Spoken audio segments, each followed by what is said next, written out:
we are live. I'm going to go ahead and start recording.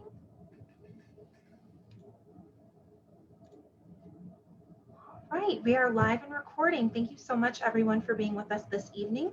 Tom O'Hare is here. Tom is a college consultant with Get College Going, also a founder of Pivotal College Years, which we hope you'll check out in our databases on our library website. And Tom is here to talk to us about what to do once you've been accepted to a college. So thank you so much for being with us this evening, Tom. And I will turn it over to you. All right, thank you, Brittany, and keep track of the chat room. Folks, if you have questions, please fire away. This is your program. As much as I love my material and like to talk about it, your questions are the important aspects of tonight's program. So we're going to talk about what's next, completing the enrollment process. This is a program primarily for seniors, parents of seniors and seniors that are with us, but is also good for juniors who will be turning to this in a calendar year. So let me talk a little bit about the agenda, the topics I want to talk about, where we are in the journey. You've been on the road for a little while, and there's a little more to go, and we'll sort of cover some of that. We'll talk about comparing school offers, a little bit about can I ask for more money. We're going to define some of the resources when it comes to helping finance school, because this becomes an important aspect of the conversation, and a little bit about what I call getting to yes, and then some points of information about what we want in place as we are sending our children off to college. A little bit about who I am. I am a representative of Pivotal College Years in my own consulting business called Get College Going, but I've been in the business for over 30 years. And on the left is a little bit of some of the places and things I've been doing. And much to my pride is the group that's on the right-hand side, because just like many of you, I too am a parent of 4 students, 4 children who graduated college, and our family is growing leaps and bounds. So I can be an individual with information, but I'm also one who has walked the journey 4 times plus. So the journey that you have been involved in, I sort of sketch it out in this slide here. First, around October, you started thinking about applying for admissions and financial aid. Some may have just applied for admissions in January, but typically the application process comes and starts in October, and we work our way through the months to come. And then in December through March, we start getting notifications, first from the admissions office as to our acceptances, and then some of the financial aid information starts coming in earnest now, late March, early April. A lot of the schools are really going to start sending the financial aid officers out to you as families, and we'll talk about them in a minute. Then you start sitting down as a family, as a student, looking at comparisons, comparing schools' academics, comparing personal and emotional aspects of going, affordability, and what I consider to be the 5th important element, and that is the school going to focus and have our children ready, have our students ready for careers or their first job. Along the way, you also want to get involved in looking at financing strategies. After we look at the financial aid award letter, there may be a gap. How are we going to pay that gap? And we'll talk some about that. Leading up to May 1, which is the traditional deposit date, now with COVID and the pandemic and some things that are going on in the enrollment and the college landscape, that deposit date for some of your schools may be changing. But if you can say yes by May 1st, you want to get your deposit in so that you can hold the seat for your sons and daughters and their place in college. And then you're finalizing during the summer. We always kid about the tag that we got to go to Target, we got to go to IKEA, we got to buy some stuff for the dorm room. But you're finalizing your loans if you're taking out additional loans, additional financing, and focusing on some very important health and legal forms that I'll mention before we close. And then it's off to school in September as we're college bound. A great experience and exciting along the way. So you're involved in the journey now. You've got a little bit more to go, and questions pertaining to it, I hope I'm trying to address tonight. But if you have others, either directly through me with my contact information that'll be on the last slide, or through Brittany, by all means, share the information. So congratulations have come in, acceptances have come in from schools, some in envelopes, some in folders, some in packets, with information pertaining to there is a seat waiting for you at a particular school. And then there's the financial aid award letters that are coming in. And the combined two documents, or the combined two notifications from the school, are really what centers in on starting the thought process of comparing and deciding. Now, we may already have a school that 100% we're ready to go to, but we want to double check some of the award information that's coming in. So these documents are critical. The Ivies, for instance, are sending out all of theirs on Friday. So schools like Harvard and Dartmouth and others have a conscious effort where they try to send out their information at once. It's usually a little bit earlier, but they pushed it back this year. But you want to start making sure that you align these documents and have them available for analysis between, everybody in the house that's involved in decision making. So when you're comparing the numbers, first and foremost, from the standpoint of how we're going to look at the financing of school, I have this particular chart to take and visualize by mapping out the financial aid offers and the school's offers that are coming in. So there's three examples here, three different costs, three different types of schools. Merit money is what has been included in the acceptance letters or the packets. So many times that you've been accepted to school, and we are proud to award you with a scholarship. That information, that money is free. So it's important to look at that from the standpoint of cutting costs through scholarships. Need-based aid, the third on this particular chart, is need-based aid in the form of a grant that may have come from the school. It may have come from the state of Massachusetts, for instance, but it's based on the financial aid form being submitted by you on behalf of your sons and daughters, and it's need-based aid. The grant, again, is free. And then you have self-help, which is loans and work study, typically referred to now as the direct student loan and federal work study. Two awards that are made as a result of the financial aid form, but in fact, they are either repay or work. So the direct student loan that is listed, I'll go back to the slide before, is listed here as a direct subsidized and unsubsidized. That is an actual loan in the name of your sons and daughters, and they will have to repay that when they graduate from school, but it's a result of completing the financial aid form. You may hear people call it the FAFSA loan. It has an official name called the direct student loan, but it's a resource available. College work study is the other award that would be coming through the financial aid form.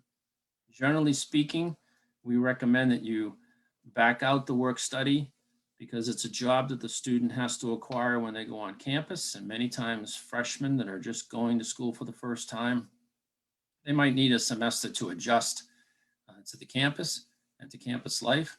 But as a data 4, I can guarantee you by the Christmas, when you ask them, how's it going at school? How much time do you have? They're probably going to reveal that they have a lot of time on their hands. So getting a work study job or student employment job after Christmas is an easy thing for them to follow up on. But self-help is there for repayment. So then you have the net to the family, how much the bottom line is going to be after we have applied for scholarships, grants, and other aid. Much talked about and should be talked about affordability. One school over another. In this example, school A and C are relatively close in costs, but one's giving a lot more money in merit and a lot more money in need. School C may not be the first choice, but when it comes to affordability, they certainly are the first choice for that. So that's part of the conversation you need to have with your sons and daughters and students that are here tonight with your parents. Can you ask for more money? Certainly. And a lot of it has to do with what's happened since you filed forms. What has happened since the applications for admissions have been submitted? What's happened within the family since the financial aid forms were completed? So from the standpoint of merit money coming from admissions, if when I completed my application for admissions, I sent it in and my GPA was 3.5, and after hustling during the first semester of my senior year, my GPA went up to 3.8, I want to let the school know about that. I want the school to know how excited I am to be accepted, how excited I am to be coming, but I've also worked real hard to keep my grades strong. And is there a possibility to get a little bit more money in scholarships and grants from the school? You do that through an email, and the person that sends it is the student. Send it to the admissions counselor that's assigned to Wilmington High School, to Middlesex County, to the state of Massachusetts that represents the school. So the admissions people are sort of the salespeople on the college campus. And if it's not an email, it can be a phone call.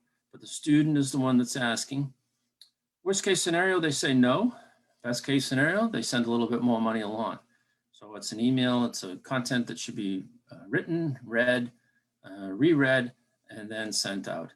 The same's to be said for financial aid information. If things have changed since we completed the financial aid form, due to COVID or due to unfortunate situations, we may have gone from a 2-income family to a 1-income family, or in fact, income has been halted altogether, then you need to let the financial aid office know, again, at the schools that are in the running, that things have changed so that they can potentially make some adjustments under their extenuating circumstances categories.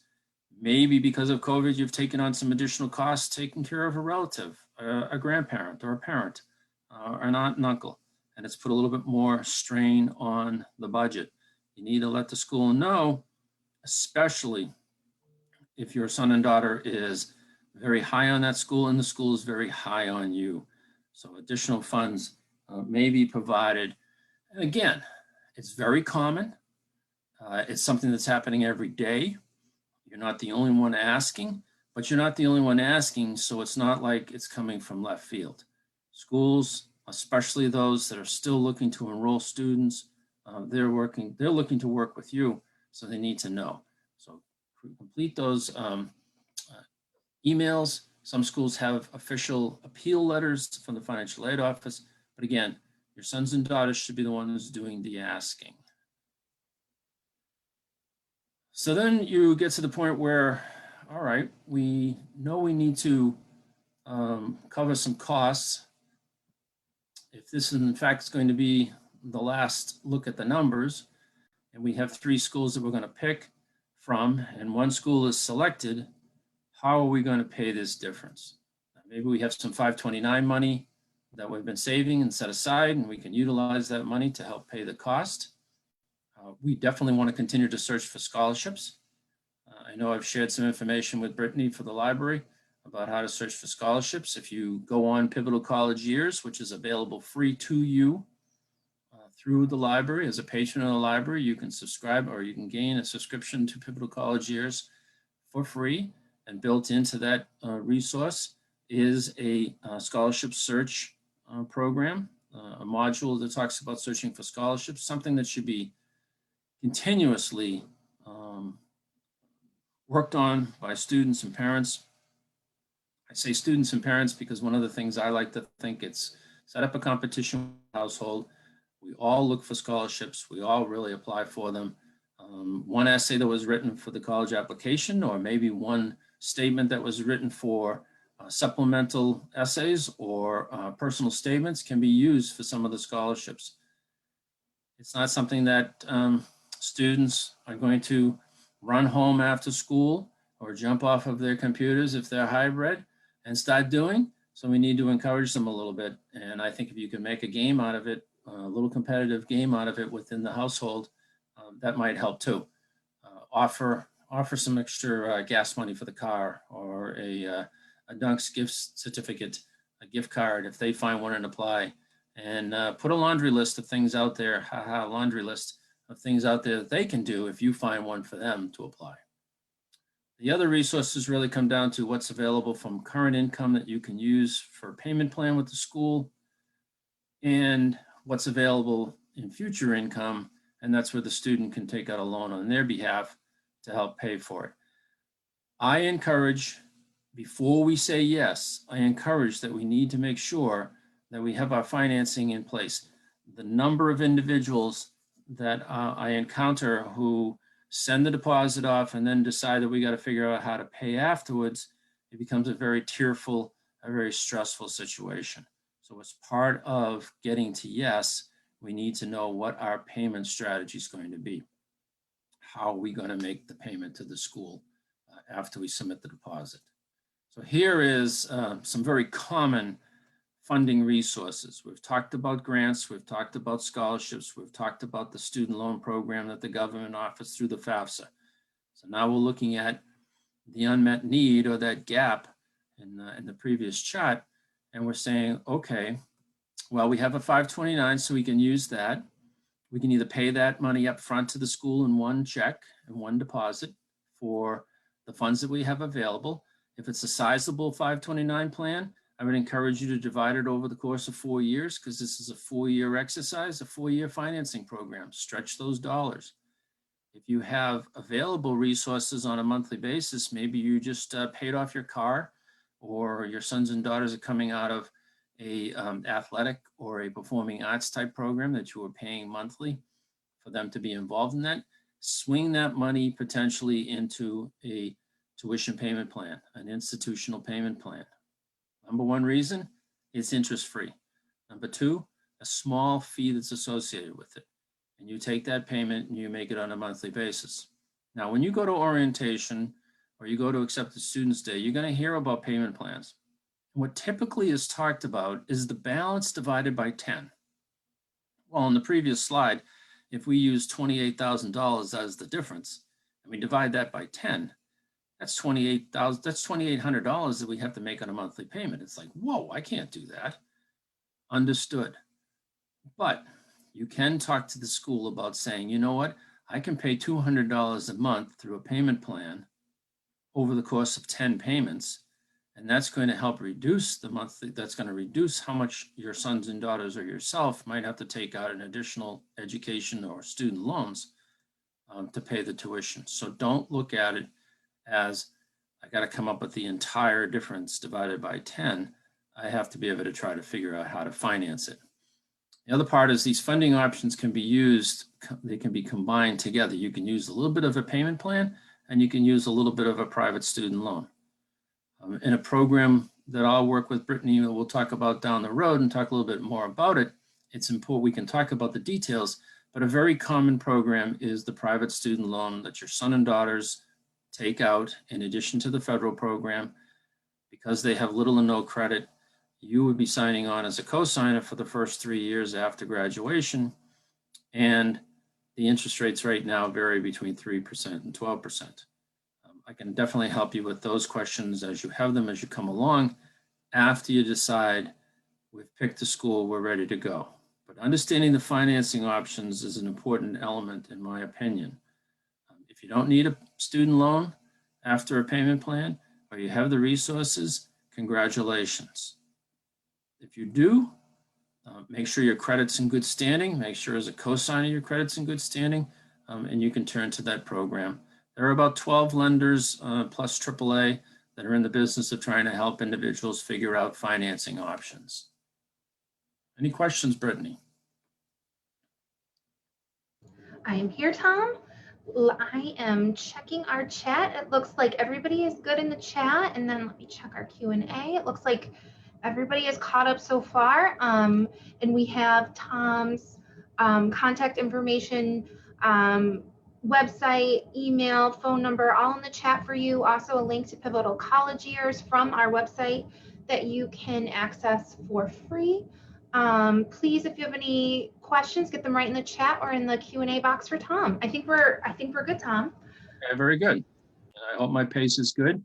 I know this is sort of sets in there with taxes and everything else, but it's important information. So we talked a little bit about comparing award letters. We talked about looking at the difference and looking at how to do some financing, strategizing as you're getting closer and closer.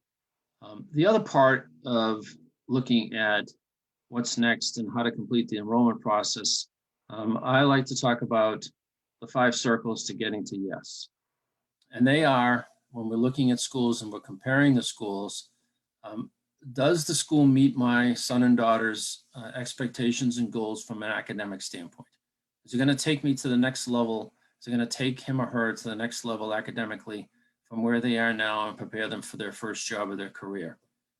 As we all talk, as we get older in life, we all talk about realizing that our final and most enjoyable job is not necessarily the career we started out at. So the idea of what they're studying now, what students study now, anticipate them possibly changing along the way. But is the school that's going to be picked, is the school that's going to be the right fit, going to reach their academic needs right now? Is the school a good emotional, has a good emotional setting for them? Is it far enough away, but not too far away? Does it offer the sense of security and support from other students? Is it give them a good feel, a good vibe when they're on the campus? And that's why you're looking at it. And in fact, if you need to look at the schools again, where many of you are seniors and did have an opportunity when you were juniors to go and visit the schools, you can certainly visit them again. There'll be accepted students days.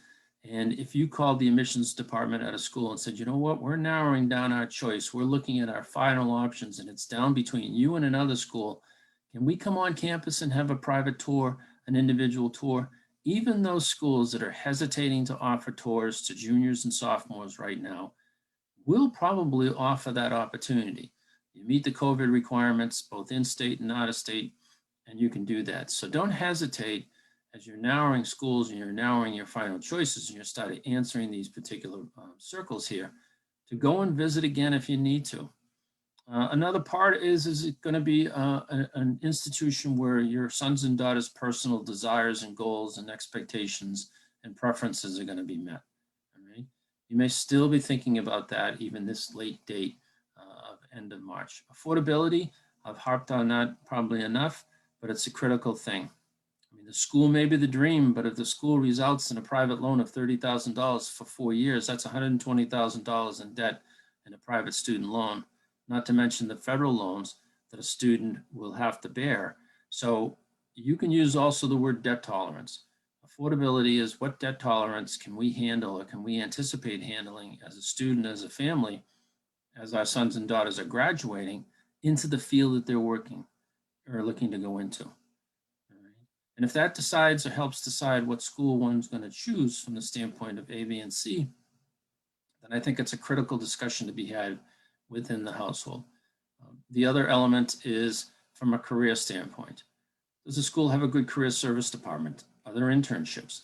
Is there an opportunity for students to start practicing what they're learning in the curriculum as well as through the career department? So is it pointing my son and daughter towards a career or towards their first job with all the bells and whistles that come with it? If the answer is yes to these circles, even if it's maybe just a little bit of a twinge emotionally or personally and we're ready to go, then we make our deposit. What happened? Where'd my deposit screen go? Sorry about that. I might have lost it. Ooh, not good. Well, by May 1, you send in your deposit.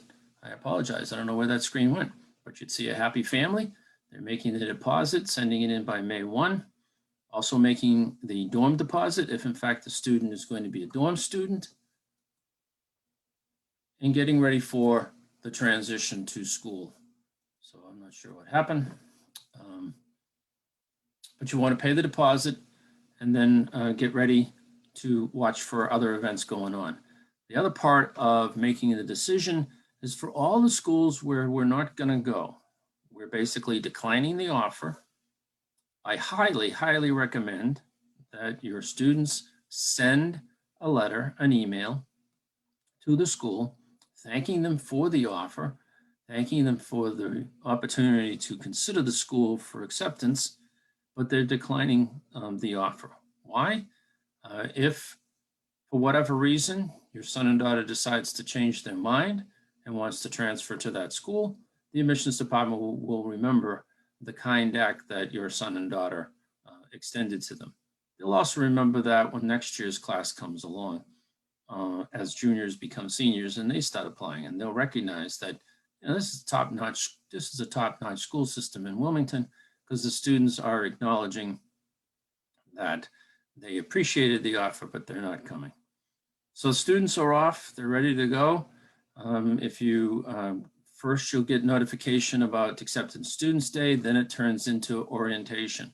I highly recommend, as difficult as it may be with COVID and getting to schools and dealing with masks and dealing with the vaccination and dealing with testing, attend orientation.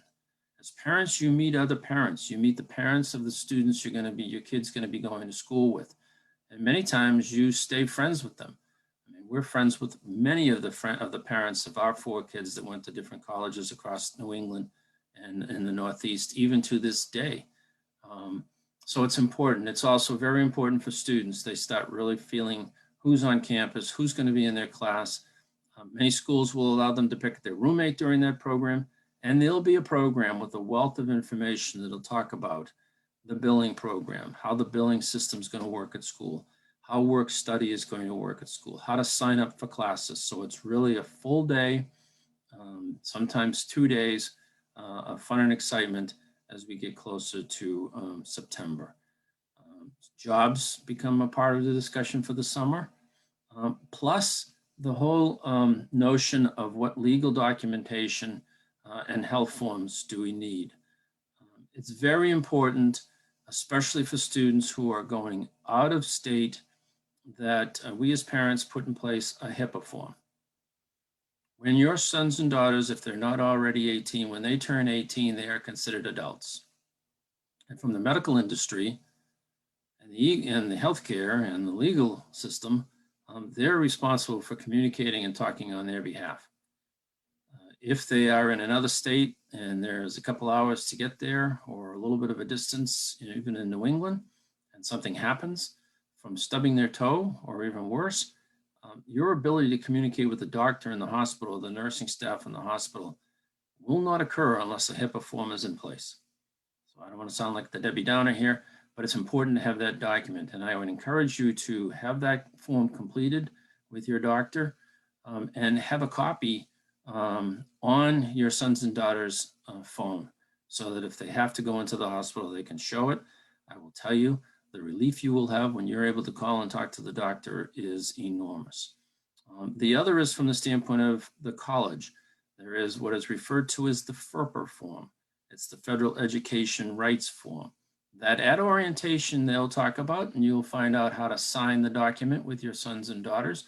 But it allows you as a parent to have access to information through the administration at the school regarding their enrollment. Again, when they turn 18, although it's ironic that we're paying the bill and we're helping with paying the cost of tuition, technically the bursar's office or the controller's office doesn't have to talk to us because your sons and daughters are 18. Same to be had when it comes to inquiring about their academics, inquiring about their campus life. Having the FERPA form in place allows the school to have an open conversation with you, and the peace of mind and the deep breaths and the sigh of relief are eliminated or added to the conversation. So those 2 forms are critical. Some go as far as obtaining a power of attorney if need be, but I would talk to your family law attorney or someone who handles that practice to get the HIPAA form and the power of attorney. The school will help with the FERPA form. The other in the picture of the car is if they do take a car on campus, you want to make sure that your auto policy is covering them while they're away. If they're driving now and they're not going to be going to school with a car, then you can have them amended as an occasional driver, so the cost of your policy will come down. They will be bringing personal property on campus, so you want to have that covered too. Laptops, computers, and the like especially. So check with your insurance, your auto and home policy provider to make sure that they're covered and you're covered while they're away. So those are some points when it comes to sending them off to school. So that's our quick and dirty program on I'm in, I'm off to school. Again, it's very important to look at comparing the award letters, having those heart-to-heart conversations about where it's going to be affordable, but where it's also going to be a great place to learn. Sometimes that's not the first choice. Sometimes that's the second choice. Have the conversation about how we're going to finance it before we fully agree, and then move yourself towards the ability to take advantage of the financing programs that you need really come this summer. So Brittany, if there's some questions, I'll take them. If there is some area I rushed through, please, those of you who are listening and participating, raise a hand, ask to go over it again, because as I said, this is your program. I'm doing on behalf of the library and your free subscription to Pivotal College Years. So Tom, I am checking. I'm not seeing any questions right now. That good. Please feel free to put your questions in the Q&A or chat if you have them.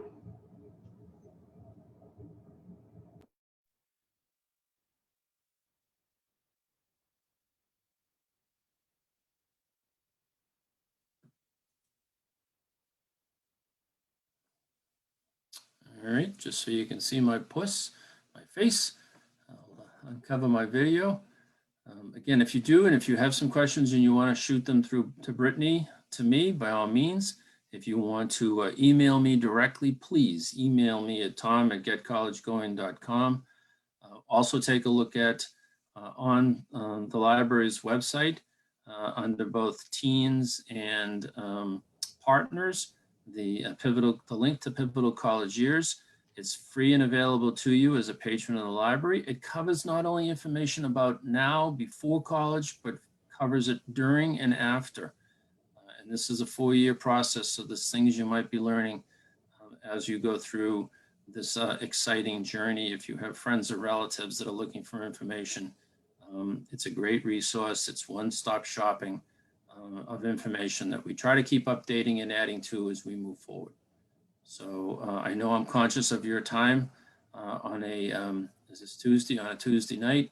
I'm also conscious of Brittany's time. She's a great resource to the library. I love connecting and working with her. Please tell her boss that she's doing a wonderful job for the library and for the town of Wilmington. So if there are no other questions, please have a great night. Yes, please, if you have questions later, please let me know. We will have the recording up on our YouTube channel as soon as I can. Have a little bit of a backlog of videos I'll be putting up tomorrow. And we will also have them closed captioned, which will be great. So Tom, I'm not seeing any questions. Okay. I thank you so much for Good night. Joining us this evening and for all of that information. That was awesome. I know that I would certainly have questions during this time of COVID and things. So really appreciate you being here, and thank you so much, Tom. All right, be good. I will go ahead and